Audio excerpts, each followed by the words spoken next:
જ્યારથી આમ આદમી પાર્ટીના ધારાસભ્ય ડેડિયાપાડાના ચેતર વસાવા સામે કેસ નોંધાયો છે ત્યારથી તેમની લોકપ્રિયતામાં ઉત્તરોત્તર વધારો થયો છે।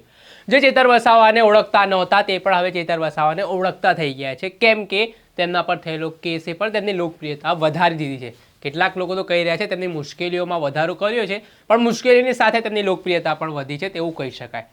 હવે અત્યાર સુધી તો આપણે આદિવાસી સમાજના જે લોકો હતા, નેતાઓ હતા, તેમની પ્રતિક્રિયા આપણે સાંભળી ચેતર વસાવાના સમર્થનમાં આગામી લોકસભા ચૂંટણી લડાવવાની વાત છે તે આદિવાસી સમાજ છે તે તો મૂળ બનાવીને બેઠો જ છે, સાથે હવે લઘુમતી સમાજ પણ મેદાને આવ્યો છે। ચેતર વસાવાના સમર્થનમાં લઘુમતી સમાજના પ્રમુખ જે છે ભરૂચ જિલ્લાના, તેમના દ્વારા પણ નિવેદન આપવામાં આવ્યું છે અને કહ્યું છે કે ચેતરભાઈ દ્વારા અમને સંદેશો આપવામાં આવ્યો છે કે કાર્યકર્તાઓ તૈયારીમાં લાગી જાઓ, કાર્યકર્તાઓની ફોજ ઉતારી દો, બૂથ મેનેજમેન્ટની કામગીરી શરૂ કરી દો, હું ભલે ગમે ત્યાં હોઈશ, ચૂંટણી તો હું લડવાનો જ છું। તે પ્રકારની વાત સામે આવતા ફરી એકવાર રાજકારણ ગરમાઈ ચૂક્યું છે। વાત કરવામાં આવે તો ચેતર વસાવા હાલ જેલમાં છે, પરંતુ જેલમાંથી જે સંદેશો તેમના કાર્યકર્તાઓ મીડિયા થકી પહોંચાડી રહ્યા છે તેના કારણે હવે આ જે આખો મહામુકાબલો 2024ની લોકસભાની ચૂંટણીમાં થવાનો છે તે ખૂબ જ રસપ્રદ બનવાનો છે। શું છે સમગ્ર મામલો, શું છે તેમનો સંદેશો, વાત કરીશું આ વિડીયોમાં।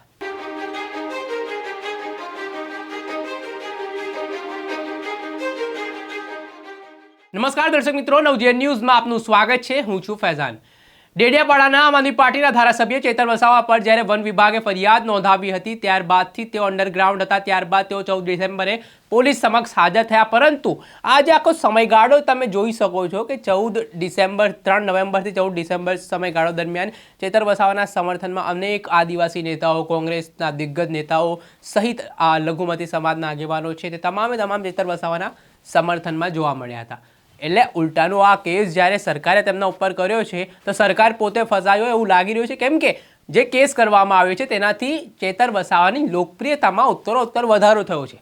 જે લોકો ચેતર વસાવાને ઓળખતા નહોતા તે પણ ચેતર વસાવાના સમર્થનમાં હવે એકત્ર થતા નજરે પડી રહ્યા છે જુદા જુદા જિલ્લાઓમાં। પરંતુ આગામી લોકસભાની ચૂંટણીમાં ચેતર વસાવા પર થયેલો કેસ તેમને કેટલો બેનિફિટ કરાવી શકે છે તે મહત્વની વાત છે, કેમ કે હાલ ચેતર વસાવાના સમર્થનમાં તેમના કાર્યકર્તાઓ છે તે ઠેર ઠેર જઈને પ્રચાર પ્રસાર કરી રહ્યા છે અને તેમના ઉપર થયેલા કેસો છે તે ખોટા ગણાવી રહ્યા છે।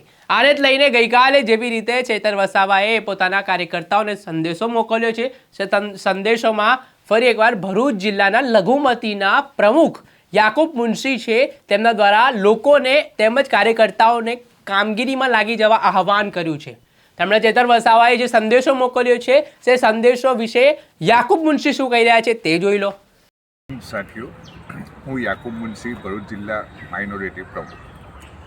આજરોજ હું તમને જણાવવા માગું છું કે આપણા ડેડિયાપાડાના ધારાસભ્ય અને આવનાર લોકસભાના ભરૂચ સીટના ઉમેદવાર માનનીય શ્રી ચેતરભાઈ વસાવાએ આપણને ખાસ એક સંદેશ આપ્યો છે।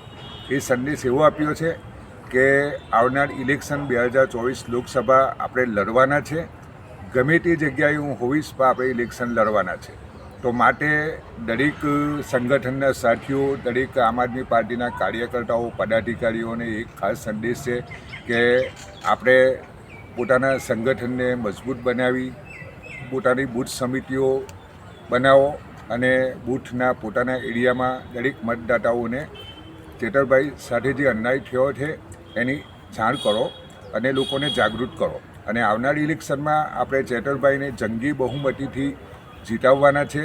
અને આપ સૌને મારી એક ખાસ નમ્ર વિનંતી છે કે આવનાર ઇલેક્શન પોતાની બુદ્ધિથી, સદબુદ્ધિથી અને પોતાની બુદ્ધિ વાપરી આવનાર ઇલેક્શનમાં મતદાન કરે અને આપણે ચેતરભાઈને જંગી બહુમતીથી જીતાવીએ। જેવી રીતે આમ આદમી પાર્ટીના લઘુમતી સેલના પ્રમુખ યાકુબ મુનશી કહી રહ્યા છે કે અત્યારથી ચેતર વસાવાએ કીધું છે કે હું 2024ની લોકસભાની ચૂંટણી લડવાનો જ છું, જેના માટે બૂથ મેનેજમેન્ટની તૈયારીઓ કાર્યકર્તાઓ શરૂ કરી દે, કમર કસી લે। હવે વાત આપણે સમીકરણની કરીએ તો ભરૂચ સીટ છે તેમાં 7 વિધાનસભાની સીટોનો સમાવેશ થાય છે, જેમાં 6 સીટો પર અત્યારે ભાજપનો શાસન છે ને 1 સીટ છે ડેડિયાપાડાની જે આમ આદમી પાર્ટી પાસે છે।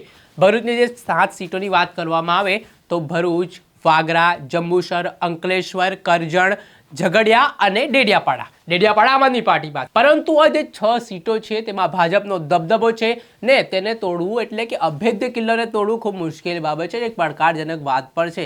હવે જોવાનું એ રહ્યું કે ચેતર વસાવાની જે લોકપ્રિયતા વધી રહી છે તે આગામી લોકસભાની ચૂંટણીમાં તેમને કેટલું બેનિફિટ કરાવે છે. તો બીજી તરફ તેમની જ સામે એક લોકસભામાં છેલ્લા 5 ટર્મથી ચૂંટાઈ આવી રહેલા અનુભવી ખેલાડી એવા મનસુખ વસાવા પણ મેદાને છે. તો હવે જોવાનું એ રહ્યું કે ભારતીય જનતા પાર્ટી છે મનસુખ વસાવાને જ પછી રિપીટ કરશે કે ચેતર વસાવા સામે બીજા કોઈને લડાવશે, તે તો આગામી સમય જ બતાવશે. દર્શક મિત્રો, અત્યાર સુધી બસ આટલું. આવા અવનવા વિડીયો સાથે આપણે માહિતગાર કરતા રહીશું. નવજીવન ન્યૂઝની ચેનલને લાઇક કરો, સબસ્ક્રાઇબ કરો અને શેર કરવાનું ભૂલતા નહીં. નમસ્કાર.